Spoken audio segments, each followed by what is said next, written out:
The phrase do-it-yourself, or DIY for short, means taking back responsibility for something that you would otherwise buy or hire out.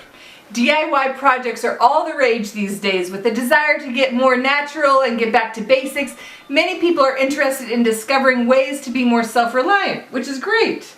The internet is loaded with tutorials for doing things yourself. Pinterest is filled with all the homemade cleaning and personal care products you can imagine. Images of home decor and home improvement projects abound. You can bottle your own garden produce.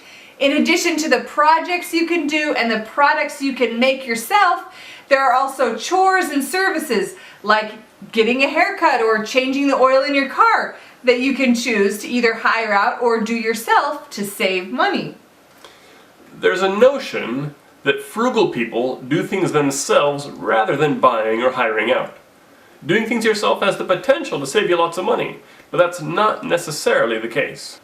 Today we're going to talk about when it's best to DIY and when it's not. We're Stephanie and Mike from SixFiguresUnder.com, where we share frugal inspiration and financial motivation to help families save money, get out of debt, and reach their financial goals. This is day 23 of the Frugal Fresh Start challenge. To get caught up on the rest of the challenge, you can reset your money habits. Check out the full playlist linked below. I love DIY projects, but even when I'm being careful, they still don't always turn out as frugal as I had hoped. While frugal and DIY can be synonymous, they aren't always. You've probably seen this meme. If it resonates with you, then you know exactly what I'm talking about. Be careful of the DIY projects you undertake. Here are some factors to think about when deciding whether a DIY project will be worth it or not. First, time. Time is usually the biggest trade-off when you choose to do something yourself instead of buying or hiring it out. How long will the project actually take you? Do you have the time to do it yourself? What's the opportunity cost? If you have options to do work that pays more than the DIY project would save you, then working might be a better use of your time. Okay, the next thing to consider is cost. Time is not the only factor that goes into figuring out if something is cost effective. You also need to consider the supplies or ingredients necessary for the undertaking. The third factor is desire. DIY projects take work, plain and simple. If it's not something you want to do, you may burn out before you get to reap any of the benefits from your efforts.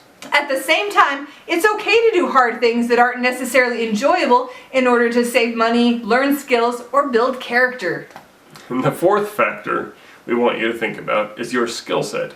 Is this DIY endeavor something you know how to do already, or do you need to learn and practice before you can really do it yourself? Thanks to the internet, you can find videos and tutorials about how to do just about anything. Still, learning a new skill takes time and practice. We'll talk about some other reasons to DIY in a minute, but first, we'll walk through a real-life example from last week and point out the 4 factors we just discussed. So here's the project. I've been trying to revamp our laundry system for a while now. Like a long time. Normally, I use the living room to sort all of the clean laundry into everyone's individual baskets for them to fold and put away. With a family of 8, this means part of the living room is a laundry staging area on most days of the week. Our laundry room is small, but I envisioned a shelf with at least 3 shelves that would each hold 3 laundry baskets. Then as we unloaded clothes out of the dryer, they could be sorted right into everyone's individual basket. Then everyone could take their basket and fold it and put away their clothes when it was convenient for them. I wouldn't need to use the living room as a laundry staging area anymore. So when Stephanie told me her idea, I measured the area, and I drew up some plans for some nice laundry shelves, and I made a shopping list. Here's how the 4 factors play out. First, time. I figured it would take me about 6 hours to complete, but honestly I'm really terrible at estimating how long it takes me to do these things. So it could have been more. Second, cost. I took a look at the shopping list, and with the help of Home Depot's website, I added up the cost. I estimated it would be about $200 before paint. If I was going to make them, I was going to use nice hardwood, not the really cheap stuff. And that also includes the cost of a pocket hole jig, which I didn't have and needed. We have paint in the garage, so I figured there's probably something there that we could use. Third, desire. I always enjoy making things, and I was especially happy to make Stephanie's laundry dreams come true. Fourth, skills. The shelf I drew up was pretty basic, so it was something I could manage without having to learn any new skills. Looking at the factors, we had to decide if we wanted to go ahead with the DIY project, buy something instead, or scrap the idea altogether. We're good on desire and skills, and as far as time goes, well, we don't have a lot of it, but Mike's good at making time for things that are important to me, so I know he would have made the time.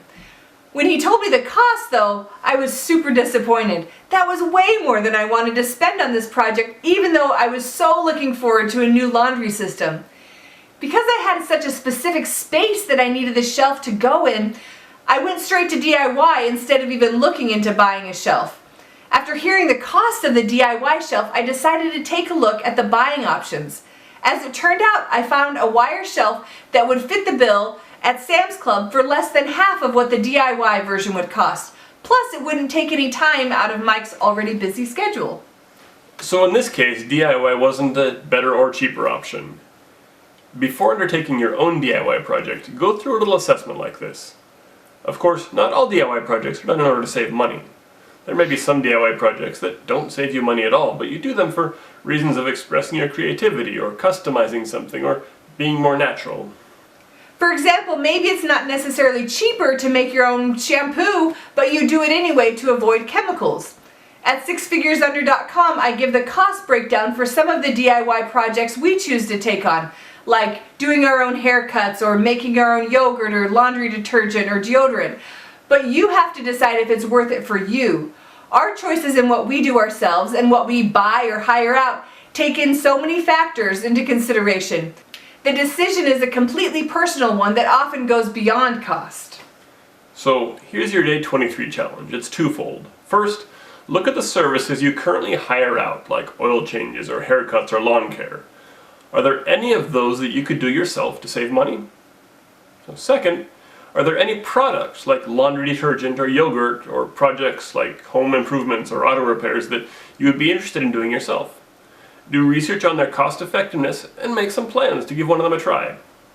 That's all for today. We'll see you in the next video.